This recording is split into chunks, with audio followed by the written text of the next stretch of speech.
Assalamualaikum warahmatullahi wabarakatuh.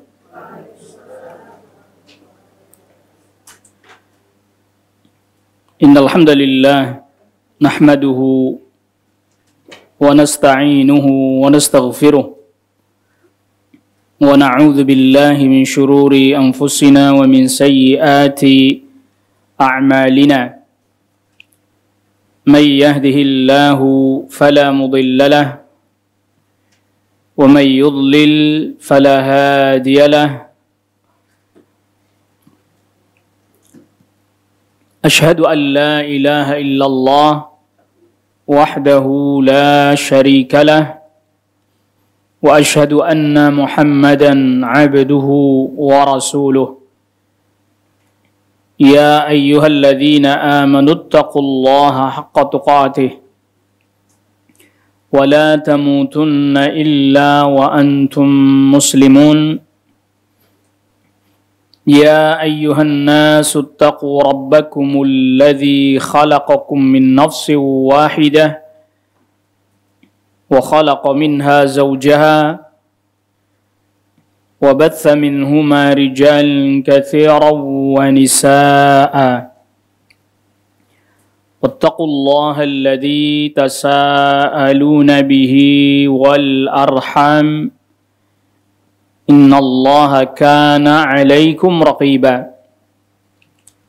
يا أيها الذين آمنوا اتقوا الله وقولوا قولا سديدا يصلح لكم أعمالكم ويغفر لكم ذنوبكم ومن يطع الله ورسوله فقد فاز فوزا عظيما أما بعد فإن أصدق الحديث كتاب الله وخير الهدي هدي محمد صلى الله عليه وسلم وشر الأمور محدثاتها وكل محدثة بدعة وكل بدعة ضلالة وكل ضلالة في النار. معاشر الحاضرين والحاضرات أعزكم الله. Pada pertemuan kita di kesempatan pagi hari ini, kita melanjutkan pembahasan kita pada pembahasan amalan Rasul sallallahu alaihi wasallam. Sekarang kita masuk pada poin yang ke-62, yaitu mendoakan orang yang bersin dan dia mengucapkan alhamdulillah. Sebagaimana ini bagian daripada hak muslim kepada muslim yang lainnya. Haqqul muslimi 'alal muslim sittun. Hak seorang muslim kepada muslim yang lainnya ada 6. Wa fil lafdhin khamsun, ada 5. Salah satunya Rasul sallallahu alaihi wasallam sabdakan, wa idza 'atasa fahamidallaha fashammithu. Apabila dia bersin lalu kemudian dia memuji Allah, fasammithu, maka doakan dia.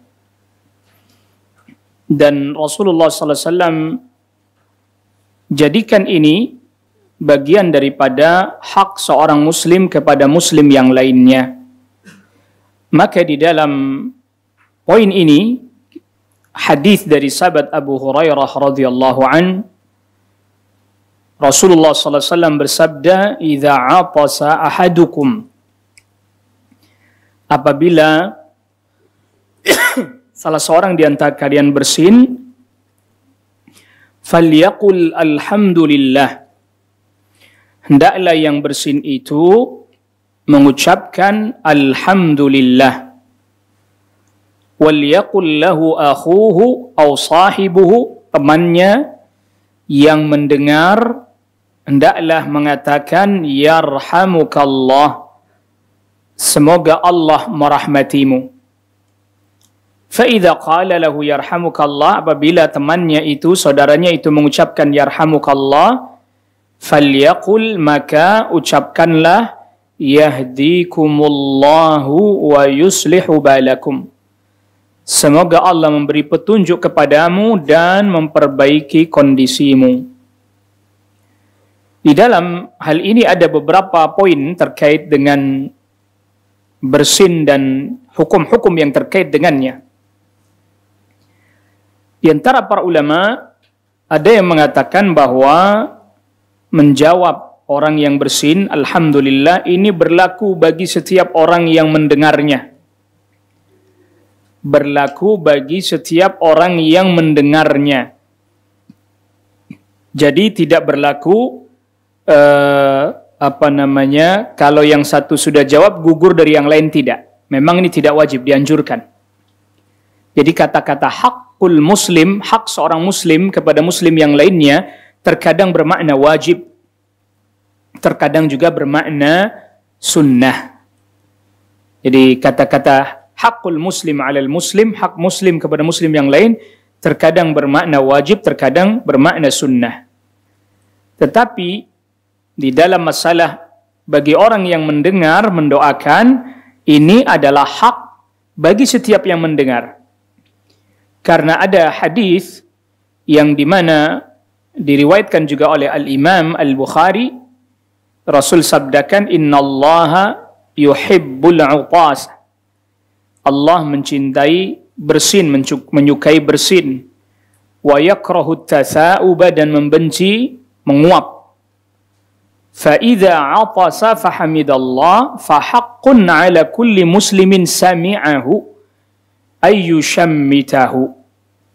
Maka apabila ada orang yang bersin lalu dia memuji Allah, hak bagi setiap muslim yang mendengarnya. Di sini ada redaksi, Nabi katakan fa haqqun 'ala kulli muslimin sami'ahu. Hak bagi setiap muslim yang mendengarnya ayyushammitahu, mendoakannya. Berbeda kalau salam. Ya, kalau salam, apabila seseorang mengucapkan salam kepada orang banyak atau sebaliknya, maka cukup yang menjawab salah satu saja. Atau sebaliknya, orang banyak mengucapkan salam, sedang lewat misalnya rombongan, ada satu orang, maka yang mengucapkan salam cukup salah satu di antara mereka saja, gugur dari yang lain. Hal itu berdasarkan hadis dari sahabat Abu Dawud, dari sahabat Ali bin Abi Thalib radhiyallahu an, yujzi'u 'anil jamaah idza marru ayyusallima ahaduhum. Cukup dari jamaah sekelompok orang apabila mereka sedang melewati seseorang, ucapin salam salah satunya saja. Wa yujzi'u 'anil julusi ayyarudda ahaduhum. Ketika orang yang duduk juga misalnya ada banyak, maka cukup yang menjawab juga apa? Salah satu dari mereka saja. Ini kalau salam. Ini kalau salam.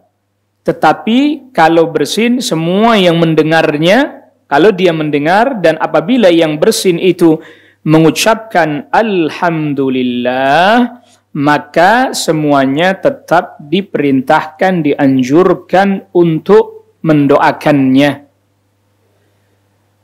Ya, tetapi apabila orang itu tidak baca alhamdulillah, maka ya tidak dikatakan kepadanya yarhamukallah.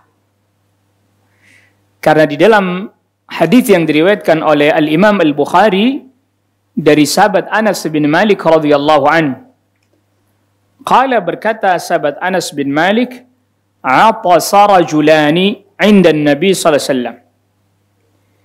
Ada dua orang yang bersin sedang bersama dengan Nabi sallallahu alaihi wasallam.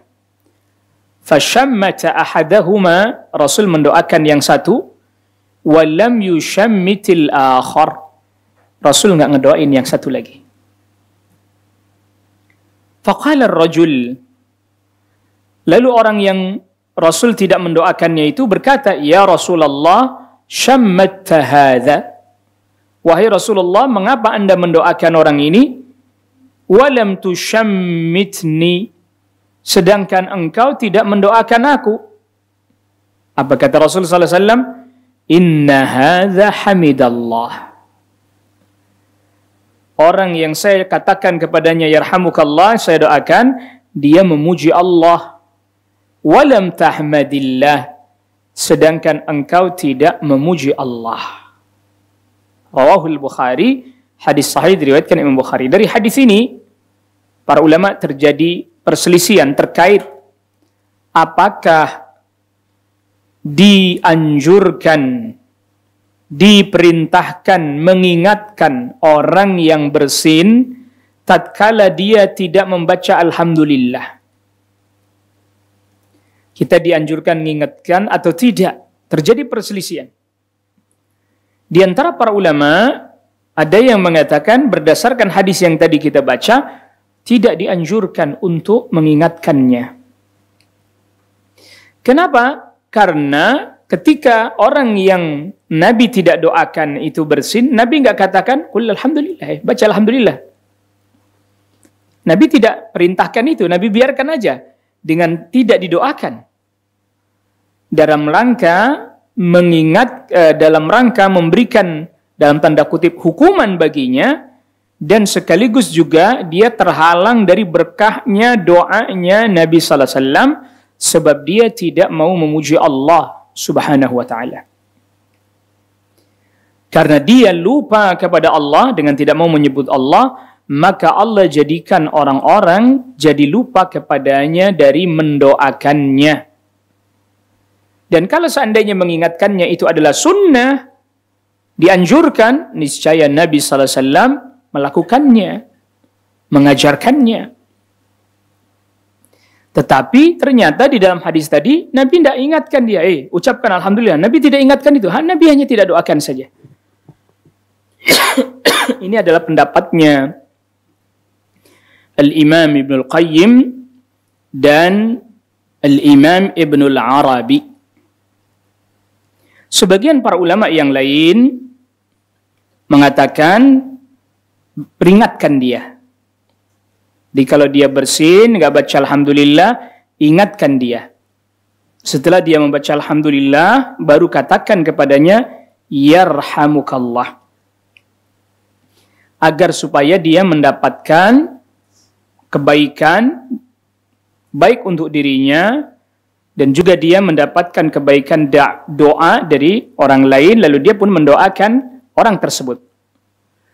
Dan ini termasuk bagian daripada al-amru bil ma'ruf, bagian daripada an-nasihah, bagian daripada tolong-menolong dalam kebaikan dan ketakwaan. Dan pandangan ini adalah pandangannya Al-Imam An-Nawawi rahimahullahu ta'ala. Lalu bagaimana dalam masalah ini? Ya kalau seseorang itu mau mengingatkan, tak ada masalah, dia ingatkan. Tapi kalaulah tidak, dia tidak disalahkan. Jadi misalnya ada orang bersin, dia lupa nggak baca alhamdulillah. Kita mau ingatkan, boleh masuk dalam keumuman amar ma'ruf nahi munkar. Tidak tercela. Kalau kita tidak ingatkan dia, lalu kemudian kita tidak mengucapkan yarhamukallah, tidak tercela, tidak masalah. Gimana sih kok nggak ngingetin? Tidak tercela dia. Karena Rasul pernah mendiamkan orang yang bersin tidak mengucapkan alhamdulillah dan tidak mendoakannya. Namun dalam rangka tadi mengumpulkan dua pandangan ini, maka tadi bagi yang mengingatkan silahkan. Bagi yang tidak, maka dia tidak tercela dan juga tidak berdosa. Apa sih hikmah mengucapkan alhamdulillah? Bersin adalah merupakan bagian dari nikmat Allah. Maka bagi orang yang bersin itu dianjurkan membaca alhamdulillah dalam rangka dia menunjukkan dia bersyukur kepada Allah Rabbul Alamin. Al-Imam Ibnul Qayyim berkata di dalam Zadul Ma'ad, orang yang bersin, dengan bersinnya itu dia mendapatkan nikmat, manfaat dengan mengeluarkan sesuatu yang mestinya harus dikeluarkan. Yang kalau seandainya itu masih terus ada pada dirinya, itu akan mendatangkan berbagai macam penyakit-penyakit yang buruk bagi dirinya. Maka disyariatkan baginya untuk memuji Allah atas nikmat tersebut. Jadi, di antara alasannya adalah itu adalah kenikmatan yang Allah berikan. Dan bagi orang yang bersin dianjurkan suaranya dipelanin, diusahakan dipelankan. Ya, kadang kan ada di antara kita kalau udah bersin malah dilepas sekenceng-kencengnya. Orang segitu banyak dengar semuanya kalau udah bersin. Wow, itu. Ya, dengan cara dia letakkan tangannya, atau kalau pakai sapu tangan di mulutnya, di hidungnya, agar supaya tidak keluar sesuatu juga yang buruk dari hidungnya atau mulutnya. Sebagaimana sahabat Abu Hurairah radhiyallahu an meriwayatkan bahwa Nabi sallallahu alaihi wasallam bersabda, "Kana idza atasa," Nabi sallallahu alaihi wasallam apabila bersin, "ghatta wajhahu biyadihi."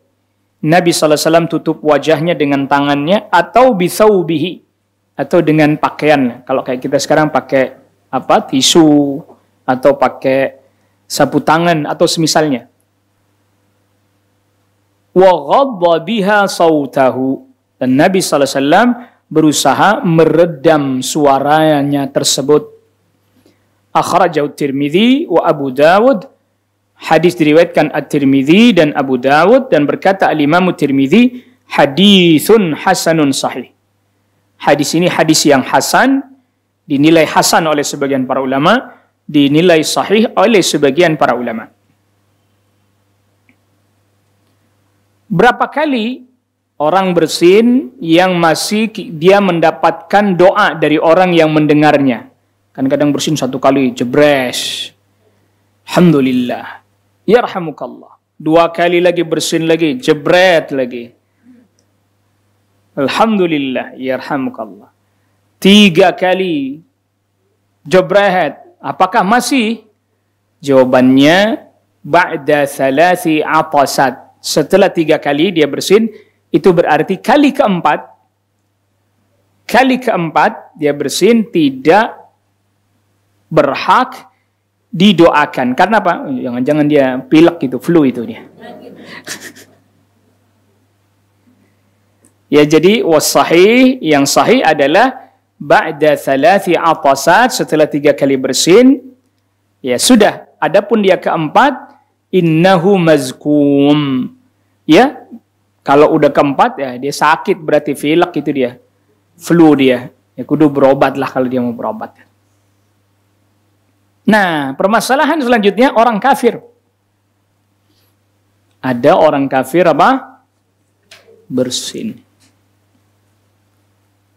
Ya, ada orang kafir bersin. Yang jelas di dalam hadis tentang hak muslim kepada muslim yang lain, orang kafir tidak memiliki hak untuk didoakan dengan doa yarhamukallah. Semoga Allah merahmatimu, tidak.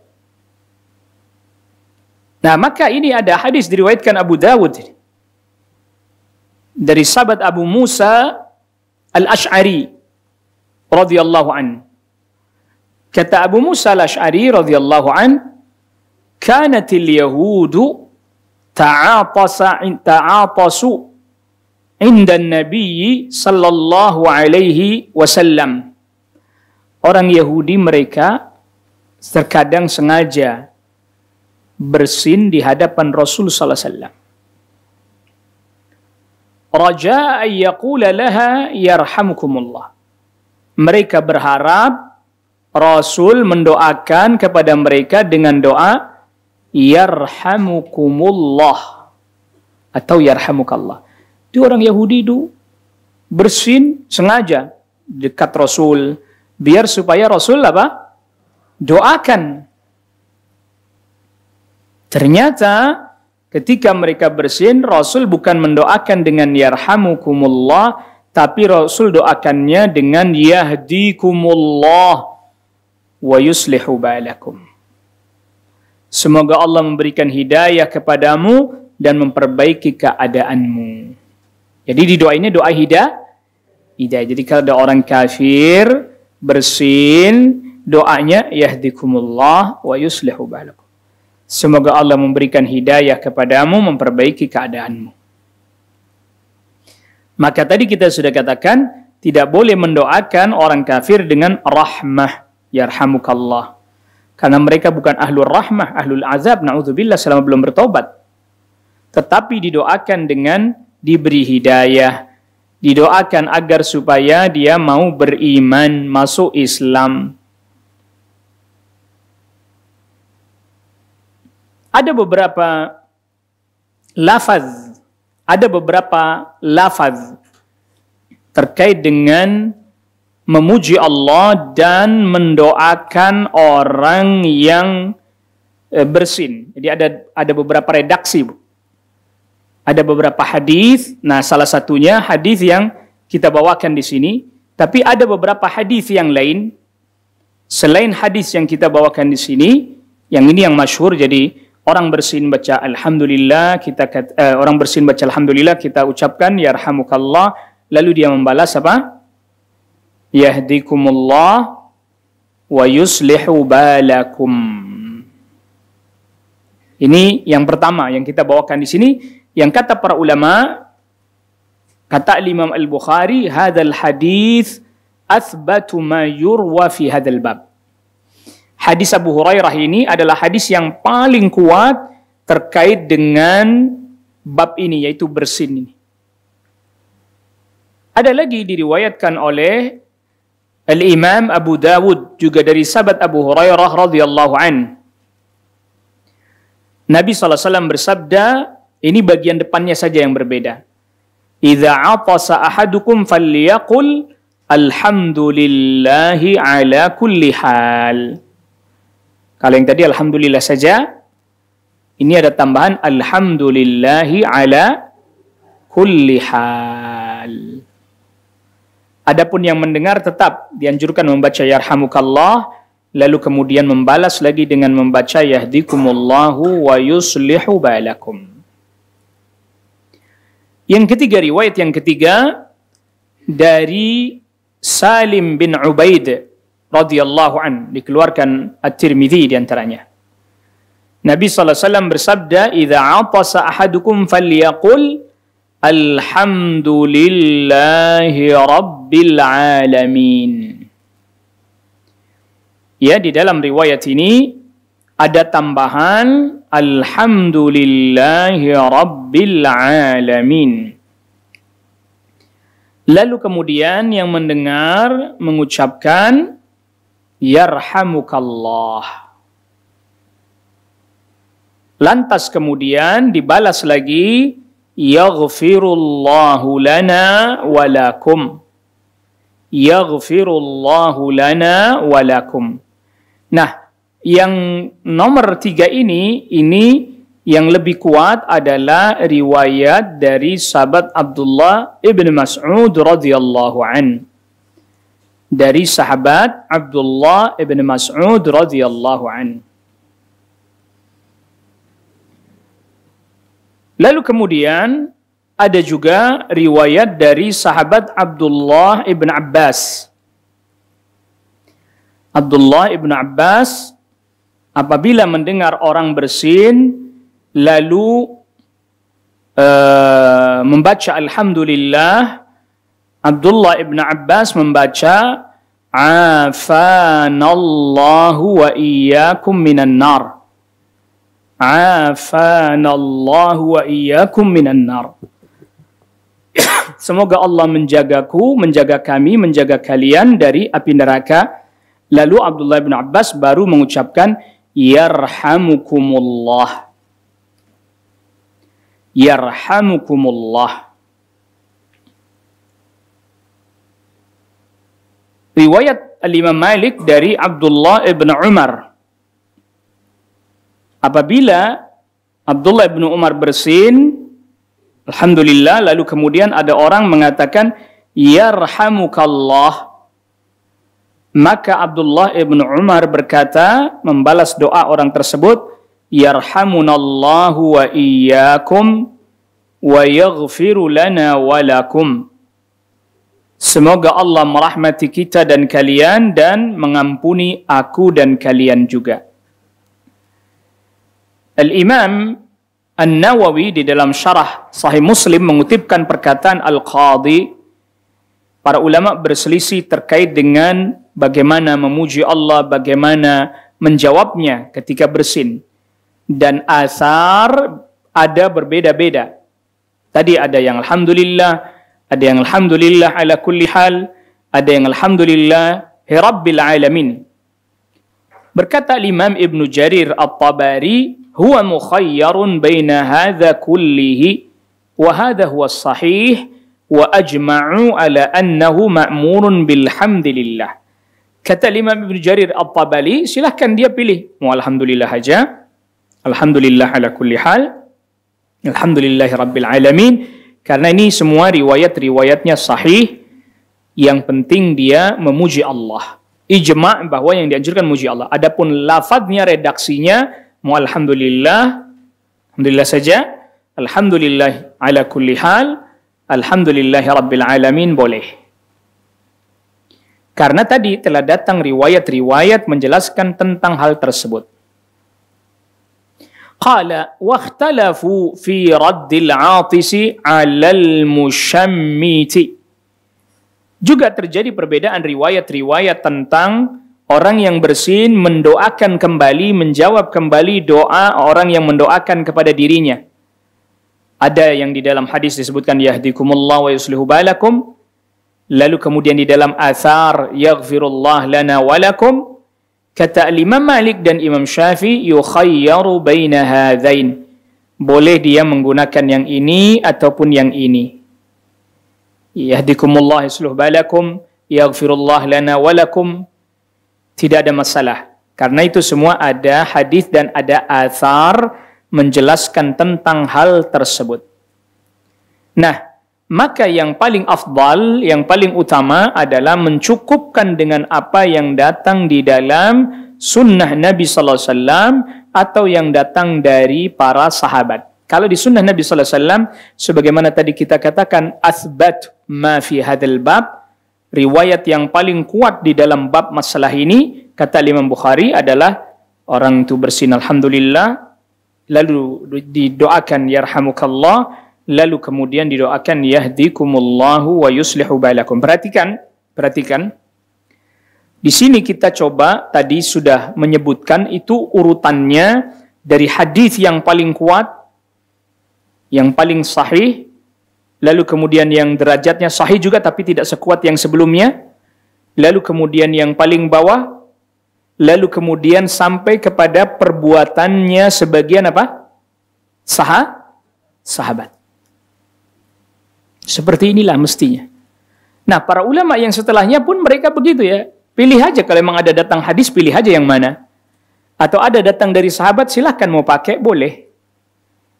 Itulah mengapa Imam Ibnul Qayyim rahimahullahu ta'ala berkata, al-ilmu ma qala Allahu wa rasuluhu. Ilmu itu ya apa yang difirmankan oleh Allah, yang disabdakan oleh Rasulullah sallallahu alaihi wasallam. Dan kita tidak perlu lagi kemudian menambahkan apa yang sudah ada, apalagi kemudian sudah datang juga dari para sahabat, sudah cukup. Hal ini sudah cukup. Jadi di dalamnya terdapat faedah juga, pelajaran bagi kita bahwa yang namanya ilmu di dalam agama kita, ilmu itu adalah wahyu. Adapun sebagian para ulama berijtihad dan seterusnya, ya itu menjadi wijhatun nazar, menjadi salah satu pertimbangan, ya menjadi pertimbangan untuk bisa memahami Alkitab was sunnah. Tetapi bukan berarti bahwa itu seperti kedudukannya Al-Quran dan Sunnah yang berarti bahwa ya berarti bisa diterima serta-merta, tidak juga. Dan kita bukan berarti merendahkan para fuqaha, para ulama, itu bukan. Memang beragama itu ilmu itu wahyu. Ketika tidak ada dalil atau belum didapati dalil, maka ijtihad. Dan ijtihad dia mungkin benar, mungkin salah. Mungkin benar, mungkin salah. Dan tidak ada orang yang paling berhak diikuti secara mutlak melainkan siapa? Rasulullah sallallahu alaihi wasallam. Naam, kita lanjutkan. Poin yang ke-63. Doa untuk orang yang sakit. Abdullah bin Abbas meriwayatkan bahwa Rasul sallallahu alaihi wasallam pernah mendatangi seseorang yang sakit, menjenguknya. Lalu kemudian Rasul sallallahu alaihi wasallam mengatakan, la ba'sa tahurun insyaallah. Tidak mengapa, semoga menjadi pensuci, pembersih dosa, insyaallah, kalau Allah menghendakinya. Jadi, kenapa pakai insya Allah? Karena agar supaya kita tidak bisa memastikan apakah betul sakitnya itu menjadi penghapus dosa baginya, dan itu akan menjadi penghapus dosa baginya apabila dia bersabar kepada Allah atas musibah yang dia alami. Kalau dia tidak bersabar, ya dia tidak bisa mendapatkan keutamaan ini. Ya, dia tidak bisa mendapatkan keutamaan dihapuskan dosa-dosanya. Jadi ada beberapa doa yang lain, ada beberapa hadis yang lain yang menjelaskan tentang mendoakan orang sakit. Jadi kalau kita jenguk orang sakit, doakan dengan doa ini, la ba'sa tahur insyaallah. Atau sebagaimana hadis yang lain dari sahabat Anas bin Malik radhiyallahu an yang juga dikeluarkan oleh Al-Imam Al-Bukhari. Rasulullah sallallahu alaihi wasallam pernah mendoakan kepada orang yang sakit, Allahumma rabban nas. Perhatikan, ini redaksinya berbeda dengan riwayatnya Aisyah radhiyallahu anha. Ini redaksinya Anas bin Malik radhiyallahu an. Allahumma rabban nas mudhibal bas. Yang di sini dengan mudhibal bas. Ishfi anta syafi la syafiya illa anta. Shifaan la yughadiru saqama. Ya Allah, Rabbnya manusia yang menghilangkan segala mara bahaya penyakit, ishfi, sembuhkanlah. Anta syafi, karena engkaulah yang maha penyembuh. La syafiya, tidak ada yang menyembuhkan, illa anta, melainkan hanya engkau. Shifaan la yughadiru saqama, kesembuhan yang tidak datang setelahnya lagi penyakit. Ini redaksi dari Anas radhiyallahu an. Adapun dari Ummul Mukminin Aisyah radhiyallahu anha, Nabi sallallahu alaihi wasallam apabila mendatangi orang sakit membaca langsung adhibil bas, Rabban nas. Jadi bukan pakai Allahumma Rabban nas, tapi yang di depan diletakkan adalah adhibil bas, Rabban nas. Hilangkanlah penyakit, wahai Rabbnya manusia. Ishfi anta syafi, berikan kesembuhan, engkaulah yang maha menyembuhkan. La shifaa illa shifauk, tidak ada kesembuhan melainkan kesembuhanmu. Shifaan la yughadiru saqama, kesembuhan yang tidak datang setelahnya penyakit. Jadi bedanya kalau yang sebelumnya Allahumma rabban nas mudhibal bas, ya, isfi anta syafi sama. Yang di atas la syafiya illa anta. Kalau di sini la shifaa illa shifauka, shifaan la yughadiru saqaman.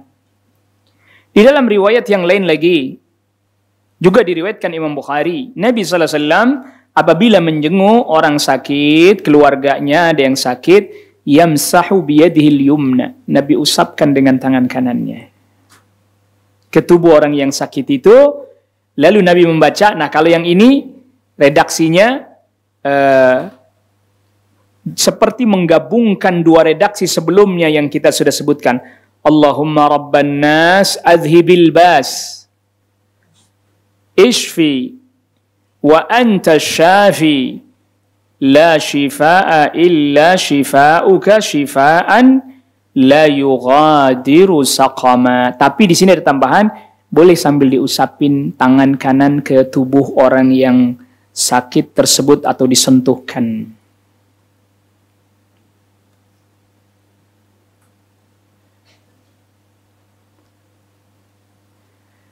Ada di dalam satu riwayat, Rasul sallallahu alaihi wasallam mendatangi orang yang sakit, lalu kemudian meletakkan tangannya di tempat yang dia merasakan sakit, dan Rasul membaca la ba'sa, gitu doang. Bukan la ba'sa tahur, la ba'sa. Cukup. Ini diriwayatkan oleh Al-Imam Abu Ya'la di dalam musnadnya. Begitu juga Rasulullah sallallahu alaihi wasallam pernah menjenguk sahabat Sa'ad bin Abi Waqqas yang sedang dalam keadaan sakit. Habis melaksanakan haji wada, Rasul sallallahu alaihi wasallam sudah mau pulang, Sa'ad bin Abi Waqqas sakit, dijenguk oleh Rasul sallallahu alaihi wasallam. Rasul sallallahu alaihi wasallam menjenguknya, lalu Rasul tanya, "Kenapa? Bagaimana keadaanmu nangis?" "Kenapa nangis?" "Saya khawatir wafat di Mekkah, Rasul. Karena saya sudah hijrah dari Mekkah, khawatir saya tidak mendapatkan pahala yang sempurna." Maka Rasul sallallahu alaihi wasallam mendoakan sahabat Sa'ad, "Allahumma shfi Sa'dan, Allahumma shfi Sa'dan, Allahumma shfi Sa'dan." Ya Allah, berikan kesembuhan kepada Sa'ad. Berikan kesembuhan kepada Sa'ad. Berikan kesembuhan kepada Sa'ad. Udah gitu aja. Jadi kalau kita doain orang sakit, nggak mau yang panjang-panjang, yang kayak tadi contoh, taruh aja la ba'sa, la ba'sa, la ba'sa. Atau misalnya ini teman kita, ya Allahumma shfi, siapa namanya sebutkan, Allahumma shfihi. Kalau dia perempuan, Allahumma shfiha. Udah, enggak apa-apa itu. Begitu saja sudah cukup. Begitu juga, ini hadis juga, ini tadi masih terkait dengan doa orang yang dalam keadaan sakit. Didoakan, lalu Rasul sallallahu alaihi wasallam pernah, kata Abdullah bin Abbas, Rasul pernah bersabda, ini diriwayatkan Abu Dawud, "Man 'ada maridan." Siapa orang menjenguk orang sakit yang belum, ya diperkirakan belum ajalnya lah, belum sampai dia wafat. Lalu dia doakan dengan doa ini, perhatikan doanya, "As'alullahal azim, Rabbal arshil azim, ayyashfiyaka." 7 kali. 7 kali. As'alullahal azim, Rabbal arshil azim, ayyashfiyaka. Kalau memang fa'in kana fi ajalihi ta'khirun ufiya min waja'ih. Kalau memang di dalam ajalnya masih belum dia tercatat wafat, dia akan disembuhkan penyakitnya. Ya, as'alullahal azim, Rabbal arshil azim, ayyashfiyaka. Kalau itu laki-laki. Kalau perempuan, as'alullahal azim, Rabbal arshil azim, ayyashfiyaki. 7. Berapa kali? 7 kali. Ya, 7 kali. Dan juga Rasulullah SAW, ya pernah juga ya meruqyah dengan dibacakan surat Al-Ikhlas, surat Al-Falaq, surat An-Nas. Bahkan tatkala Rasulullah SAW sedang dalam keadaan sakit, Aisyah radhiyallahu anha, jadi tangannya Rasul diginikan oleh Aisyah radhiyallahu anha, kedua tangan beliau, lalu Aisyah radhiyallahu anha yang bacakan suratul Ikhlas, suratul Falaq, surat An-Nas, lalu tangannya Rasul ini diusapkan ke tubuhnya Rasul sallallahu alaihi wasallam. Terus digituin lagi. Nah, itu bagian daripada ruqyah, dan perlu kita selalu ingatkan kepada semuanya bahwa ruqyah itu bukan hanya karena sebab penyakit-penyakit non medis. Ruqyah itu juga untuk penyakit-penyakit apa? Medis. Ya. Kenapa loh? Yang datangkan penyakit siapa? Allah Rabbul Alamin. Yang mengangkatnya juga siapa? Allah Rabbul Alamin. Semua penyakit. Ya, Allah yang memberikan kesembuhan. Adapun kita diperintahkan menempuh sebab. Baik itu sebab syar'iyah, sebab syar'iyah itu doa seperti yang tadi kita baca atau ruqyah. Yang kedua adalah sebab kauni. Sebab kauni itu apa sih? Yaitu sebab-sebab seperti orang mengkonsumsi obat, memakan makanan yang baik, minum zam-zam. Itu juga syar'i dan juga kauni juga. Atau mengkonsumsi kurma ajwa, ya, dan seterusnya. Jadi kita dianjurkan menempuh sebab, baik itu sebab syar'i ataupun sebab-sebab apa? Kauni. Nah, orang menjenguk orang sakit itu, ya, makanya kayak di rumah sakit ada waktunya nggak? Ada waktunya, ikutin waktunya. Ya kalau bisa kita tanya dulu, di WA kah? Di telepon berkenan enggak kalau dijenguk? Ya kadang-kadang ada waktu istirahat. Gimana orang sakit, tiap saat orang datang ngejenguk dianya nggak bisa istirahat. Yang ada tambah sakit. Dia butuh istirahat. Ya. Lalu kemudian termasuk juga kalau jenguk orang sakit tidak usah lama-lama bincang-bincangnya. Ngobrol-ngobrolnya nggak usah lama-lama. Bagaimana sakit apa? Sakit ini semoga Allah berikan kesembuhan kepadamu. Udah, doain pulang. Jangan cerita-cerita yang ngeri-ngeri. Jenguk orang sakit ceritanya ngeri-ngeri. Tetangga saya kemarin, Bu, sakit kayak gini mati, Bu. Ini mau jenguk apa tambah berat ini sakit jadinya gara-gara dijenguk orang. Karena diantara maknanya orang menjenguk orang sakit kan ya, pertama kita, faedahnya buat kita apa? Kita mengingat betapa kesehatan itu adalah sesuatu yang besar nilainya. Nikmat yang besar yang Allah berikan kepada kita, nikmat sehat. Dan kita juga menginginkan agar itu diberikan kepada teman kita yang lagi sakit. Jadi nikmat yang terus-menerus itu kadang kita sering lupa. Kalau nikmat yang sesekali tiba-tiba Anda dapat rizki yang banyak nggak diduga-duga, senang banget nggak? Senang banget. Padahal itu sesekali. Padahal apa? Sesekali. Sedangkan nikmat sehat udah berkali-kali tiap saat, tiap waktu kita sering lupa. Baru kita ingat kalau lagi apa? Sakit. Sampai ada para ulama yang mengatakan bahwa as-sihhatu tajul marid. Kesehatan itu bagi orang yang sakit ibarat mahkota. Baru dia sadar, enak banget ya sehat ya. Cuman kadang pas lagi sehat, seringkali lupa. Itu tuh.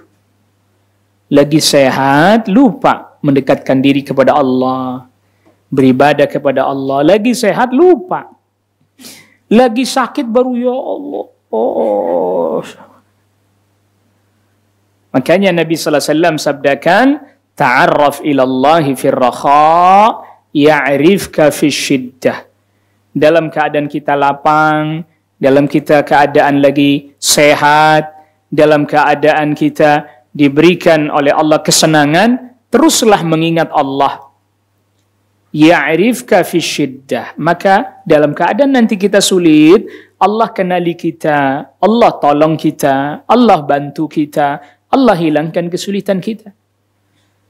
Jadi jangan cuman ingat Allahnya pas lagi dalam keadaan sulit. Baru ya Allah, susah banget ya Allah. Baru dia ingat. Giliran lagi senang apa? Lupa kepada Allah Rabbul Alamin. Nah, ini yang berbahaya, ini tidak boleh, ini tidak diperkenankan. Maka oleh karena itu, kita jangan meniru perilaku orang-orang yang mereka mengingat Allah hanya ketika dalam keadaan lapang saja.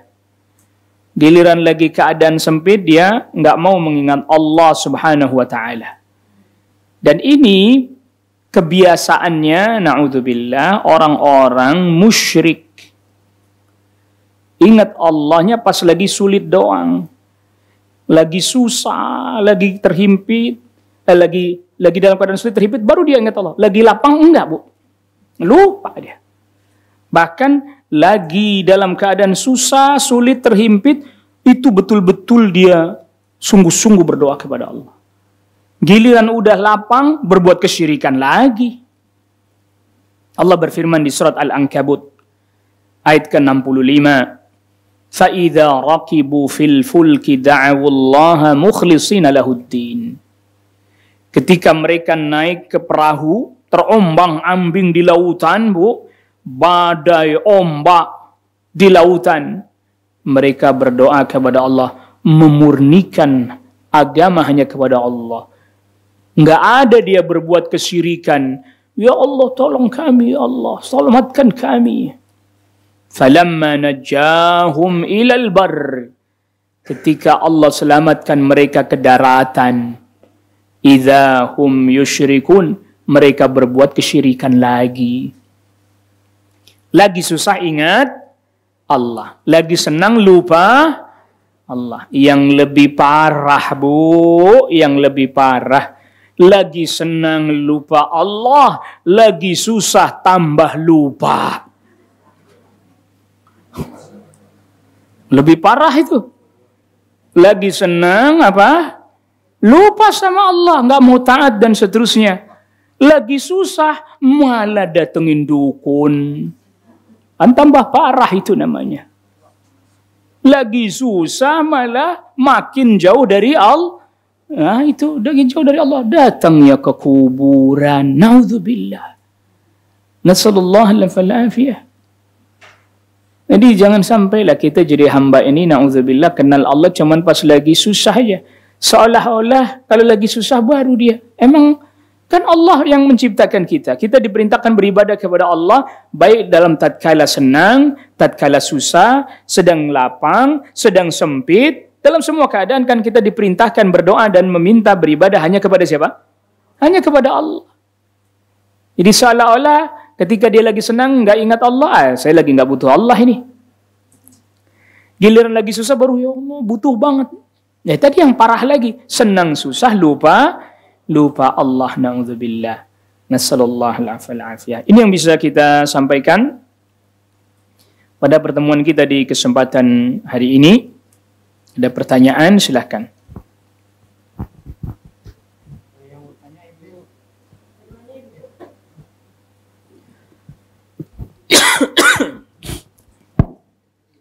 Ada yang mau tanya ibu-ibu? Di luar bersin juga boleh ibu-ibu? Boleh, boleh. Di luar bersin boleh, di luar sakit boleh. Asal jangan muntah, Ustaz. Ada.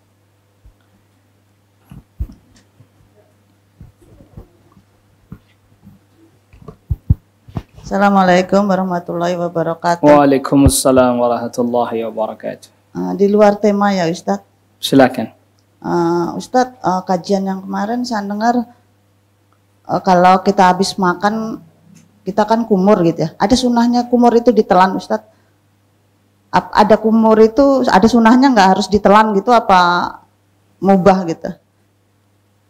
Kan iya. Waktu itu kajian kemarin kalau nggak salah minum susu onta ya, itu kan minum susu dikumur-kumur. Terus ditelan. Itu ada sunahnya nggak kalau makanan yang lain gitu? Minuman yang lain maksudnya? Makanan kayak minuman sama kita kan masih ada wudhu, terus kita minum teh manis, apa makan kan kita masih ada wudhu, kita kumur gitu kan, mau sholat mungkin mau. Terus itu ada sunnah nggak kalau kumur itu ditelan apa harus dibuang? Wallahu alam, enggak ada. Jadi kalau yang susu itu kenapa dianjurkan dikumur? Karena alasannya kan li'anna fihi dasaman. Dia ada lemak-lemaknya ya. Dia ada lemak-lemaknya dikumur, kalau mau dikumur pakai dia biar pecah lemaknya gitu. Maksudnya dia minum susu biar pecah lemaknya lalu kemudian dia minum agar membersihkan lemak yang masuk atau nempel di gigi lalu ditelan minumnya dengan air biasa begini. Jadi kalau ini nggak ada ya. Kalau yang lain dia mau kumur silakan aja. Silakan aja, tidak ada masalah agar supaya mungkin tidak ada sisa-sisa makanan yang menempel di giginya. Tapi kalau dikatakan apakah ada sunnahnya, butuh dalil lagi. Tapi bukan berarti tidak boleh. Kalau memang orang mau melakukan itu silahkan. Agar supaya nggak ada apa? Sisa-sisa makanan yang nempel di mulutnya. Wallahu alam. Satu lagi ya Ustadz. Silakan. Kalau wudhu itu di dalam kamar mandi, kalau keadaan memang adanya begitu kan boleh ya Ustadz ya? Mungkin kalau kamar mandinya bersih gitu, nggak najis kan, nggak apa-apa. Kalau keadaan memang adanya begitu gitu ya. Yang saya tanyakan, kalau kita keluar dari kamar mandi, kita dulu kan doa wudhu apa doa keluar dari kamar mandi? Terima kasih. Jadi ibu masuk kamar mandi cuman mau wudhu. Betul. Enggak usah baca doa. Allahumma inna a'udzubika minal khubuthi wal khaba'is. Enggak usah. Jadi doa masuk, doa keluar juga enggak pakai doa itu wudhu. Doa masuk toilet, Bu, bukan doa masuk kamar mandi. Makanya saya tanya tadi, ibu masuk mau wudhu doang? Iya, ngapain baca doa itu? Maka tadi saya udah nanya loh, Bu. Bingung. Macam mana bingung? Kayak mana bingung nih? Nih gini nih, ibu masuk ke kamar mandi, baik. Ada wastafel? Ada wastafel misalnya di kamar mandi ada? Ada. Ibu mau sikat gigi, tak pipis tak apa, ya nggak baca. Selesai sikat gigi, kubur-kubur, wudhu, keluar. Tapi kamar mandinya itu ada toiletnya. Iya kan ibu nggak ke toilet. Oh. Nih, masih belum jelas, tak jelasin lagi. Ibu masuk kamar mandi sikat gigi. Tadinya awal mula tak mau pipis. Sikat gigi lah. Keluar set. Oh, kok kebelet pipis? Baca di dalam. Allah naik ke toilet. Paham? Paham. Selesai ibu istinja, cebok, istinja selesai, turun dari toilet, ghufranak, wudhu lah. Oh begitu memang. Kan toilet itu doa untuk toilet, bukan untuk kamar mandi. Jadi di kamar mandi nggak apa-apa ya Ustadz? Apa doanya itu tadi? Wudhu ibu di kamar mandi boleh, di dalam baca bismillah boleh. Setelah itu baca asyhadu an la ilaha illallah syarika lah boleh. Yang tidak boleh ibu di atas toilet baca itu. Oh.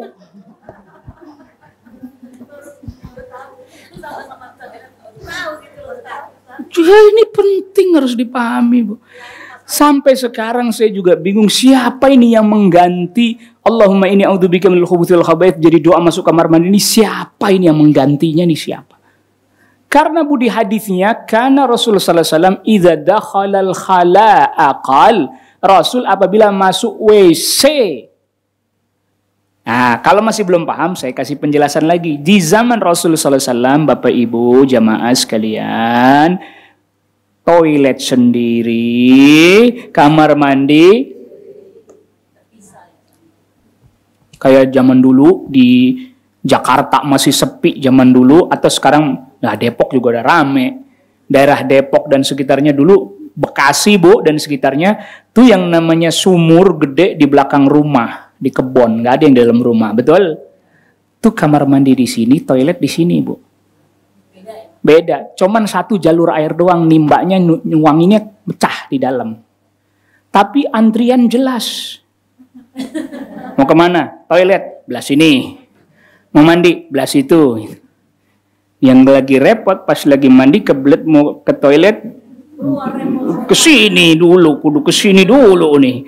Taunya di sini ada gedor-gedor lagi. Ya begitulah ya Bu ya. Nah, makanya fatwanya Syekh bin Baz, Bu, kata Syekh bin Baz, kalau Anda masuk kamar mandi bukan untuk kepentingan buang hajat, baik BAK ataupun BAB, nggak usah Allah mainnya kepentingan cuman buat sikat gigi, kepentingan cuman buat wudhu, masuk aja, langsung bismillah. Selesai, syahadu an la ilaha illallah wahdahu la syarika lah, syahadu anna Muhammadan abduhu wa rasuluh, keluar. Yang nggak boleh, ibu lagi di toilet, bismillah, lagi di toilet, nggak boleh. Jadi baca Allahumma inni a'udzubikanya pas mau naik toilet. Sekarang saya kasih contoh yang lebih sulit, Bu. Contoh yang lebih apa? Lebih sulit.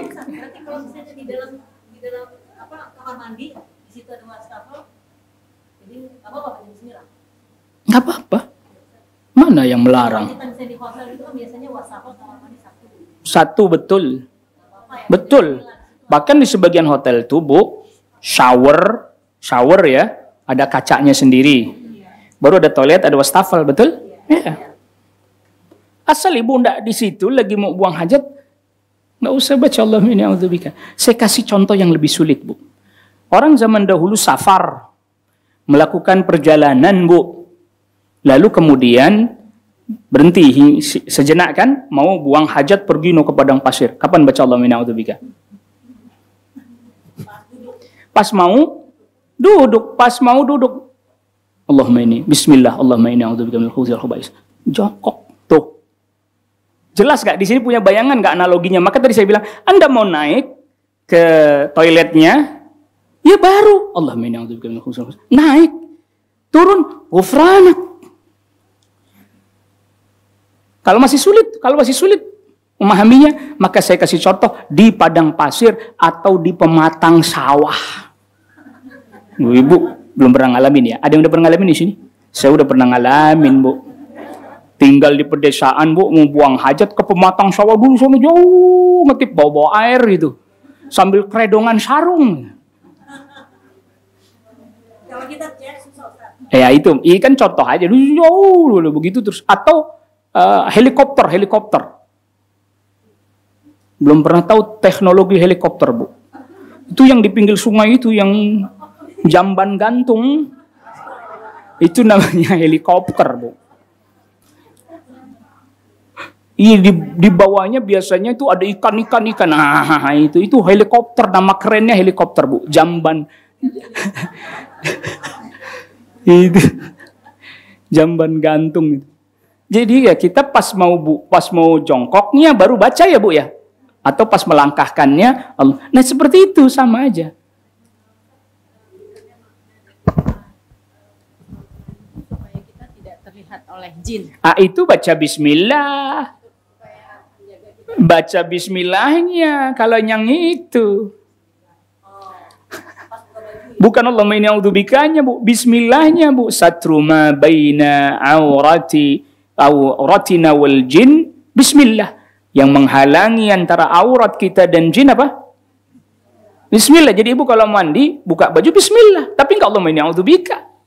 Itu bismillahnya. Lain lagi hadisnya. Adapun kita masuk baca Allahumma inni a'udzubika minal khubuthi wal khaba'its, terus baca bismillah agar supaya auratnya tidak terlihat. Itu bismillahnya. Ibu mau mandi, buka, baca bismillah biar nggak terlihat oleh jin. Lalu ibu mau di tengah mandi mau pipis, naik ke toiletnya, pas mau naik Allahumma inni a'udzubika minal khubuthi wal khaba'its. Selesai itu turun dari situ, ghufranak. Mau wudu, bismillah. Dalam masih kamar mandi, nggak pakai baju, wudu, nggak apa-apa. Lah Rasul SAW pernah wudu nggak pakai baju, wudu pas mau mandi janabat, kan wudu, udah buka baju. Ayo. Apa yang membingungkan? Nggak ada kan yang membingungkan. Iya, cuman memang jadi agak membingungkan karena hari ini kan toilet sama kamar mandi dijadikan satu ruangan. Tapi kan secara fungsional tetap sendiri-sendiri. Maka tadi saya tanya, masuk cuman mau wudhu doang? Iya, ya ngapain Allahumma inni a'udzubika? Dan nggak perlu baca bismillah juga. Kan wudhu nggak buka aurat, baju semua dibuka toh? Iya. Ini Bu, ini fatwanya Syekh bin Baz, Bu. Saya baca fatwanya Syekh bin Baz. Enggak sih, fatwa Syekh bin Baz sudah lama. Beliau memperincinya itu. Beliau memperinci itu bahwa tidak masalah karena fungsinya masing-masing. Yang tidak boleh Bu di atas toilet lagi buang hajat, berzikir, tidak boleh. Atau tempat itu khusus buat toilet. Ibu tidak boleh di situ zikir. Tempat khusus buat toilet aja, ibu nggak boleh di situ zikir. Tapi kalau kamar mandi dulu juga zaman di pondok dipisah, Bu. Toilet semuanya, kamar mandi semuanya, gitu. Jadi antrian jelas. Kemana toilet? Di situ antriannya. Kamar mandi di situ antriannya. Sebab kalau toilet kamar mandi dijadikan satu, kalau di pondok itu pasti satu orang bisa lama itu. Iya kan, dia buang hajat juga, dia mandi juga, lama itu, makanya dipisah itu. Makanya dipisah. Wallahu a'lam. Ya, Bu. Tapi kalau kita mau masuk kamar mandi, tetap pakai melangkah kaki kiri dulu, Ustaz. Mau masuk kamar enggak, kalau kamar mandi. Lah Ibu kepentingannya apa? Enggak usah.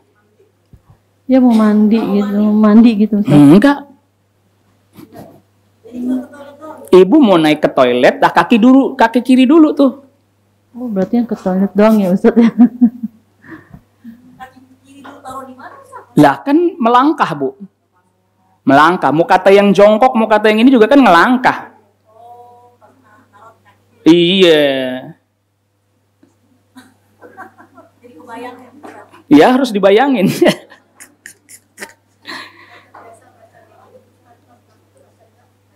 Enggak apa-apa. Kan pertanyaannya apakah dianjurkan? Saya jawab enggak. Kamar mandi enggak. Enggak ada, Bu, doa masuk kamar mandi enggak ada, Bu. Kudu langkah kaki kiri kaki kanan kamar mandi enggak. Kalau Ibu naik kali toilet, mau toiletnya jongkok kan ngelangkah dulu kakinya gitu, set. Nah, pas giliran berdiri kaki kanannya dulu diginiin. Nah, udah, gufranak. Masih di kamar mandi tuh. Sikat gigi deh. Tapi dia buang hajat dulu baru sikat gigi deh. Enggak buka aurat, sikat gigi. Betul? Iya. Habis itu sikat gigi, wudhu deh. Betul? Wudhu deh. Bismillah. Enggak di toilet. Enggak di toilet. Yang enggak boleh itu berzikir di toilet. Ini kan di kamar mandi. Sesuai fasilitasnya tadi. Masih bingung? Ya, nanti dipraktekin lah biar enggak bingung.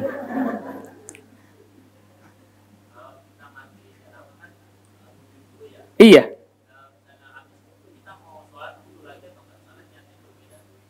Kalau mau mandi janabat, wudhu, lalu kemudian habis mandi janabat, mau sholat, wudhu lagi atau tidak?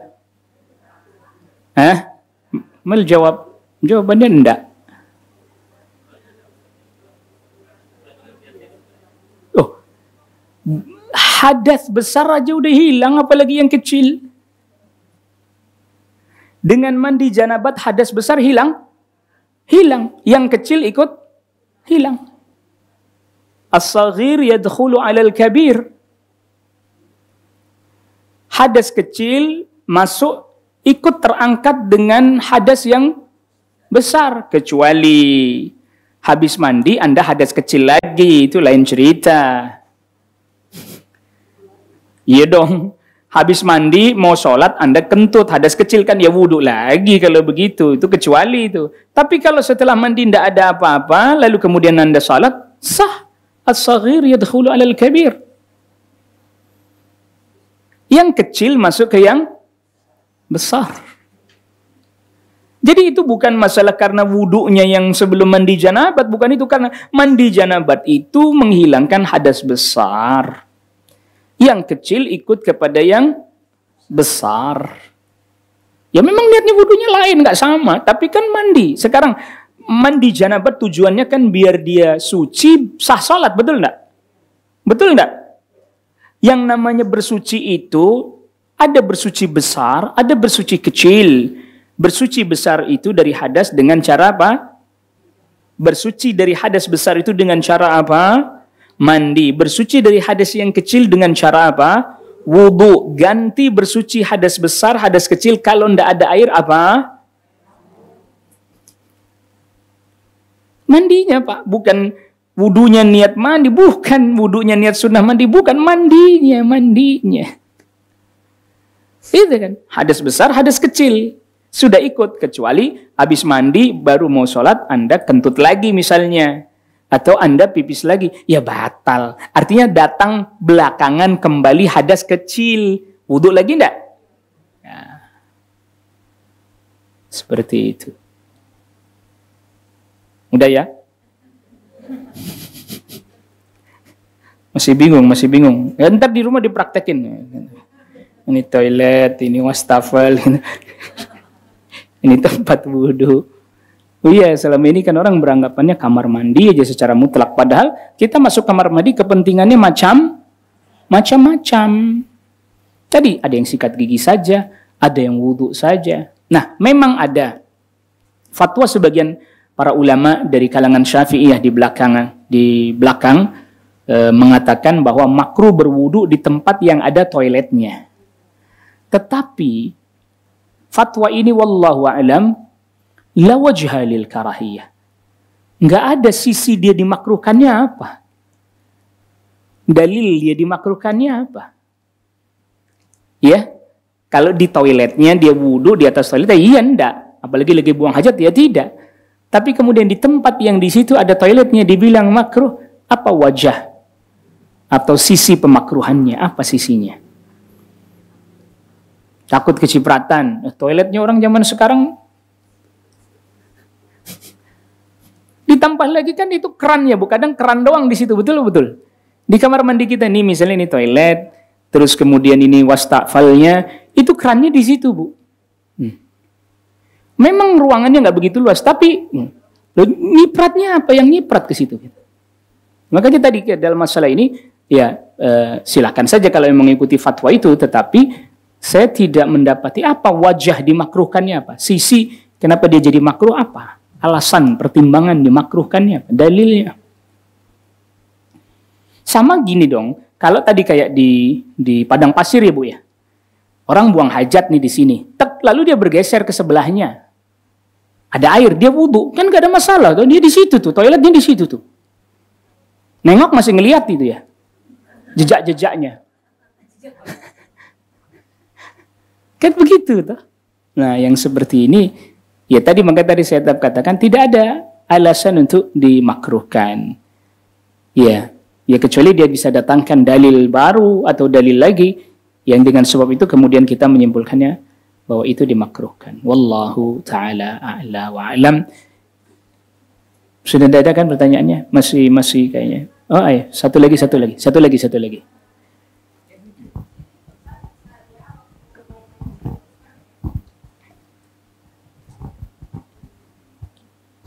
Assalamualaikum warahmatullahi wabarakatuh. Saya mau nanya begini, waktu saya kecil itu sama nenek kalau nyuci sayuran katanya harus disiram dengan air mengalir, itu sunnah Rasul katanya. Terus saya ajarkan ke anak saya seperti itu, setelah nyuci sayuran pas terakhirnya disiram dengan air mengalir. Terus saya bilang itu sunnah Rasul. Anak saya nanya, ada hadisnya enggak? Katanya gitu. Dia nanya dalilnya. Saya nggak bisa jawab. Orang saya diajarin nenek seperti itu. Begitu, Ustaz. Iya, baik Bu. Ya, terima kasih. Assalamualaikum warahmatullahi wabarakatuh. Waalaikumsalam warahmatullahi wabarakatuh. Saya lagi loading ini Bu. Iya maksud lagi inget-inget apa saya yang kelewat, apa yang ini. Kayaknya saya belum dapati itu hadis nyuci sayur pakai air mengalir.